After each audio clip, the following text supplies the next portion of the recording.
When you are in Christ, when you are into Christ, నీవు క్రీస్తునందు ఉన్నట్లయితే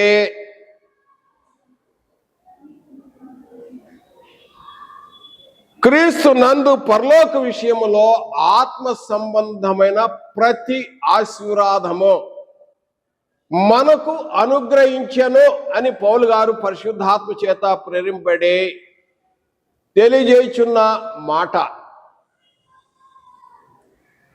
క్రీస్తు నందున్నప్పుడు మాత్రమే, క్రీస్తుకు బయట ఉంటే ఏమీ లేదు, జీరో. క్రీస్తు నందున్నప్పుడు ఆత్మ సంబంధమైన ఎవ్రీ బ్లెస్సింగ్స్, అవి భూ సంబంధం కాదు, పరలోక విషయములో ఆత్మ సంబంధన ప్రతి ఆశీర్వాదము మనకు అనుగ్రహించాను